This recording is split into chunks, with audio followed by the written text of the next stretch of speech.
दोस्तों, आज हम मनोविज्ञान के एक टॉपिक, वैसे तो हम सिद्धांत पढ़ा रहे थे, लेकिन सिद्धांत से पहले मनोविज्ञान क्या है, इसकी क्या जरूरत है और शिक्षकों को इसकी क्या जरूरत पड़ी, अगर जो शिक्षक भी नहीं है उन्हें मनोविज्ञान से क्या लाभ है, आज हम इसके बारे में पूर्ण रूप से जानकारी देंगे।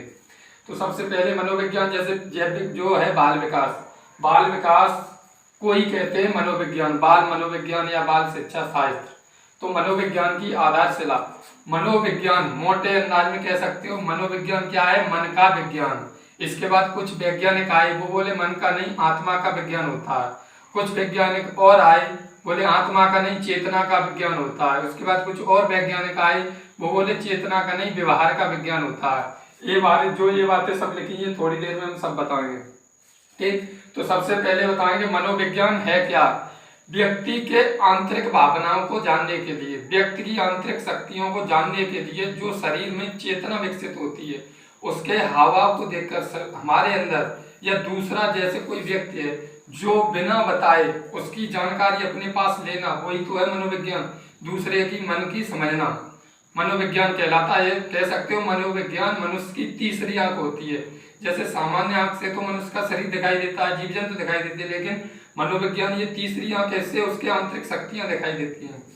तो आज इसके बारे में हम डिटेल से बताने जा रहे हैं। मनोविज्ञान को पहले दर्शन शास्त्र कहा जाता था। मनोविज्ञान को पहले दर्शन शास्त्र, जो फिलॉसफी बोलते थे, इसे मनोविज्ञान की पहली प्रयोगशाला 1879 में विलियम वुंट द्वारा जर्मनी में स्थापित की गई। तो सबसे ज्यादा बार यही क्वेश्चन बोलते हैं कि मनोविज्ञान की पहली प्रयोगशाला किस शहर में स्थापित की गई। जर्मनी में। किसके द्वारा? विलियम वुंट के द्वारा, जो जर्मनी में स्थापित की गई थी। वहां पर इसे कार्ल मार्क्स विश्वविद्यालय बना दिया गया, जिस समय जहां पर ये जर्मनी में ये बनी थी। पहली स्थापना की जब 1879 विलियम वुंट ने, उसे कार्ल मार्क्स विश्वविद्यालय के नाम से जाना जाता है अब। तो ऐसे ही पूछ सकते हैं कि जो मनोविज्ञान की पहली प्रयोगशाला विलियम वुंट ने बनाई थी, उसे आज कौन से विश्वविद्यालय के नाम से जाना जाता है? कार्ल मार्क्स विश्वविद्यालय के नाम से। 1590 ईस्वी में मनोविज्ञान शब्द का सबसे पहले प्रयोग रोडोल्फ गोल्कोय ने किया। ये भी बहुत बार क्वेश्चन यूपी टेट और सी टेट में आया है। बताइए साइकोलॉजी, मनोविज्ञान क्या है? साइकोलॉजी। साइकोलॉजी शब्द का सबसे पहले प्रयोग किसने किया था? रोडोल्फ गोल्कोय ने। ये इंपोर्टेंट पॉइंट है, हाईलाइट वाले ने हाईलाइट कर लिया, याद करने में आसानी रहेगी। अब मनोविज्ञान का जनक किसे कहा जाता? अरस्तु को। जनक किसे कहते? किसी चीज को बनाने में जिस व्यक्ति का सबसे ज्यादा योगदान होता है, उसे उसका जनक कहा जाता है। क्यों मनोविज्ञान का जनक अरस्तु को कहा जाता? क्यों कहा जाता? क्योंकि इनके प्रयास से ही मनोविज्ञान को दर्शन शास्त्र से अलग किया गया था।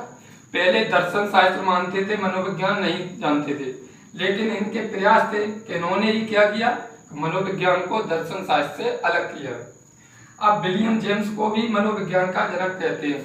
अगर ऑप्शन में दोनों आ जाए, अरस्तु और विलियम जेम्स, तो क्या करोगे? पहले प्रायोरिटी दोगे अरस्तु को। लेकिन अगर अरस्तु ऑप्शन में नहीं है तो आपको जवाब देना पड़ेगा विलियम जेम्स को भी मनोविज्ञान का जनक कहा जाता है, साइकोलॉजी का जनक। अब शिक्षा मनोविज्ञान का जनक किसे कहा जाता है? पेपर में फिर घुमाएंगे, अगर ज्यादा टफ पेपर बनाएंगे तो वो इससे सबसे सरल के लिए अरस्तु को पूछेंगे, और कठिन बनाएंगे विलियम जेम्स को पूछेंगे, और कठिन बनाएंगे तो कहेंगे शिक्षा मनोविज्ञान का जनक किसे कहा जाता? थॉर्नडॉय को, जिसको मैंने अगली एक वीडियो बनाई थी, उसमें थॉर्नडॉय के सिद्धांत बताए थे। थोड़ा रिवीजन कर लो। थॉर्नडॉय के सिद्धांत थे, सबसे पहले थी एसआर थ्योरी थॉर्नडॉय की, स्टिमुलस और रेडिएशन, प्रयत्न भूल का सिद्धांत या प्रयत्न और त्रुटि का सिद्धांत, अभ्यास तत्परता और प्रभाव का नियम भी इन्होंने ही दिया था, संबंधवाद का सिद्धांत, संयोजनवाद का सिद्धांत, उद्दीपन अनुक्रिया सिद्धांत, ये किसने दिए थे? थॉर्नडॉय से। हर पेपर में थॉर्नडॉय से तो एक क्वेश्चन आता ही है। एनिमल इंटेलिजेंस बुक भी थॉर्नडॉय ने लिखी थी। हाँ, इसके बाद साइकोलॉजी शब्द की उत्पत्ति ग्रीक भाषा के दो शब्दों से हुई है। कौन कौन से? Psycho plus logy. साइको सबसे पहले 16वीं शताब्दी की बात है कि साइकोलॉजी शब्द दो भागों में तोड़ा गया और बताया गया कि साइको माने आत्मा, लॉजी माने अध्ययन। किसी चीज के पीछे लॉजी लगा दो तो अध्ययन हो जाता है किसी का। तो साइको माने आत्मा और लॉजी माने अध्ययन। तो आत्मा का अध्ययन मनोविज्ञान कहलाता है। ये 16वीं शताब्दी में बताई थी किसने? अरस्तु और डेकार्ट ने। अरस्तु और डेकार्ट ने बताया 16वीं शताब्दी में जो पहली परिभाषा दी मनोविज्ञान की, तो उन्होंने इसे मनोविज्ञान को आत्मा का विज्ञान कहा। अब पेपर में ऐसे भी पूछ सकते हैं, तो बताइए 16वीं शताब्दी में मनोविज्ञान को क्या कहा जाता था? आत्मा का विज्ञान। लेकिन इसके बाद जब 17वीं सदी आई तो पॉम्पोलॉजी ने मनोविज्ञान को मन या मस्तिष्क का विज्ञान बताया। ये बताया कि जो व्यक्ति की दूसरे कोई जो व्यक्ति है उसके बारे में जो जानकारी है उसके मन या मस्तिष्क से मिलती है, जबकि 16 में बताई कि आत्मा के बारे में जानकारी लेते हैं नहीं। अब उसके बाद फिर 19वीं शताब्दी आई तो विलियम वुंट और विलियम जेम्स अली, ये 3 वैज्ञानिक थे। इन्होंने मनोविज्ञान को चेतना का विज्ञान माना। फिर घुमा के अगर पूछ ले 16वीं शताब्दी में मनोविज्ञान क्या था? आत्मा का विज्ञान। यह भी एक परिभाषा हो गई मनोविज्ञान की। 17वीं शताब्दी आई तो बोले मनोविज्ञान आत्मा का विज्ञान नहीं है, किसका है? मन या मस्तिष्क का विज्ञान है। उसके बाद 19वीं शताब्दी आई तो मनोविज्ञान को क्या कहा जाने लगा? चेतना का विज्ञान। किसने कहा? विलियम वुंट, विलियम जेम्स और जेम्स अली ने मनोविज्ञान को चेतना का विज्ञान कहा। लेकिन जो 20वीं शताब्दी से जो बताया गया तो मनोविज्ञान है क्या, तो वाटसन ने क्या किया? मनोविज्ञान को व्यवहार का विज्ञान कहा। इसीलिए वाटसन को व्यवहारवाद का जनक कहा जाता है। व्यवहार आज तक जो मान्य परिभाषा है वो यही है। मनोविज्ञान क्या है? व्यवहार का विज्ञान। अब दूसरे व्यक्ति के मन की बात कैसे समझ सकते हैं? उसके व्यवहार से। आज तक वैसे भी मान्य और हर वैज्ञानिक जैसे थाइरोइड थे, जितने भी पेवलोव थे और जितने आज युग में जो वैज्ञानिक है सबने इसे सही माना। तो मेन परिभाषा यही है। मनोविज्ञान है क्या? मनोविज्ञान व्यवहार का विज्ञान है जो मनुष्य के व्यवहार का अध्ययन कराता है और यह बताता है कि जो व्यक्ति बिना बोले या बिना समझे या बिना कहे इसके बारे में जानकारी देता है। जैसे अगर कोई एक शिक्षक एक स्कूल में पढ़ा रहा है, अगर उस टाइम अगर किसी बच्चे को टॉयलेट लगी है और वो बच्चा नहीं कह रहा है तो आप उसके मन की कैसे समझोगे? तुम कह रहे हो पढ़ो, जब वो टॉयलेट नहीं जाएगा तो उसका पढ़ने में मन नहीं लगेगा। जब मन नहीं लगेगा तो क्या होगा? उसके चेहरे के हाव देख के आप बता सकते हैं उसे कुछ आंतरिक परेशानी है। यही तो है मनोविज्ञान। बच्चे के बारे में हर छोटी से छोटी जानकारी के बारे में जानकारी रखना और उसका ज्ञान रखना, इसीलिए यह शिक्षक के लिए बहुत जरूरी है। अब भारत में अब इसकी व्यवहार का विज्ञान किसने कहा? वाटसन ने। सबसे ज्यादा इंपोर्टेंट है। ये बोलते हैं व्यवहारवाद का जनक भी किसे कहा जाता है? वाटसन को। अब भारत की बात करें, भारत में मनोविज्ञान की पहली प्रयोगशाला कोलकाता में स्थापित की गई डॉक्टर सेन गुप्ता द्वारा। भारत में, जबकि विश्व की पहली प्रयोगशाला कहाँ खोली थी? जर्मनी में विलियम वुंट ने। भारत में कहाँ खोली गई?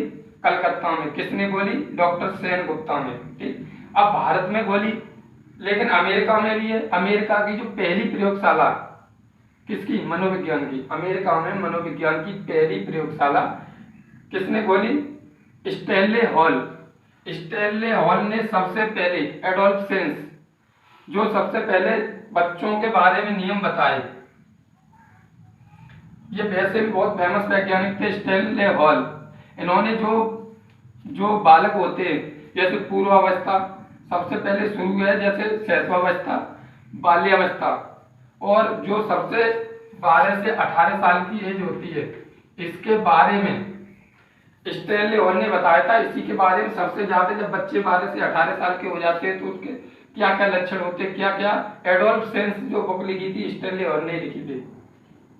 अब इस मनोविज्ञान की आधुनिक जीवन में क्या आवश्यकता पड़ी?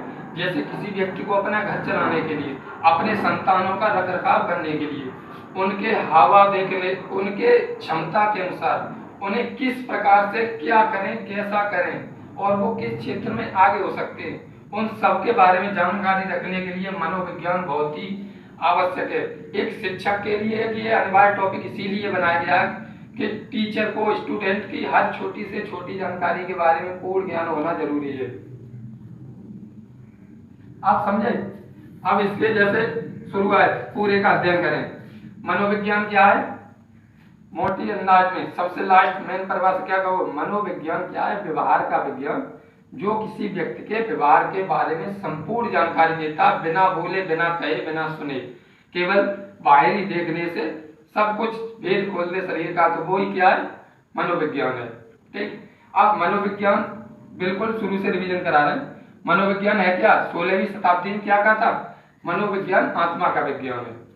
ठीक, 17वीं शताब्दी में बोले मनोविज्ञान आत्मा का विज्ञान नहीं, किसका विज्ञान है? मन या मस्तिष्क का विज्ञान है। 17वीं शताब्दी में बोले मनोविज्ञान मन मस्तिष्क का विज्ञान नहीं है, किसका बताया? चेतना का विज्ञान है। लेकिन फिर 20वीं शताब्दी में क्या हुआ? मनोविज्ञान व्यवहार का विज्ञान माना। समझ गए? ऐसे पूछ भी सकते हैं कि 16वीं शताब्दी में मनोविज्ञान को क्या कहा, 17वीं में, 18वीं में, ऐसे करके 19 और 20वीं शताब्दी में क्या कर। अब मनोविज्ञान को पहले क्या कहते थे? दर्शन शास्त्र। किनके प्रयास से मनोविज्ञान, वो दर्शन शास्त्र से मनोविज्ञान को अलग किया? अरस्तु के प्रयास से। मनोविज्ञान की पहली प्रयोगशाला कहाँ खोली गई? जर्मनी में। किसने खोली? विलियम वुंट ने। जर्मनी में जहाँ खोली थी उसे क्या कहते हैं आज? कार्ल मार्क्स विश्वविद्यालय। ठीक, इसके बाद अच्छा ये पूछते हैं सबसे पहले, जैसे बाल विकास है 30 नंबर का आता है, इम्प्यूटेड या हो या सीटेड हो, तो यही पूछ रहे सबसे पहले जो साइकोलॉजी है, मनोविज्ञान इस शब्द का प्रयोग किसने किया? 1590 ईस्वी में रोडोल्फ गोल्को ने किया। इसके जनक के बारे में ये सब जानकारी हो चुकी है।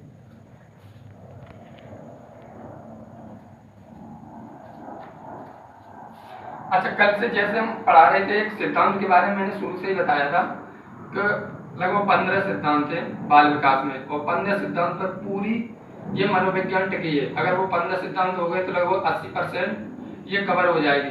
तो इसी को लगातार आगे बढ़ाते हुए ही हम ये सिद्धांत कल से फिर सिद्धांत पढ़ाएंगे। लेकिन आज मैंने सोचा कि ये इसलिए बना दें क्योंकि जब मनोविज्ञान ही न मालूम तो मनोविज्ञान के बारे में आगे जाने से क्या फायदा होगा। धन्यवाद।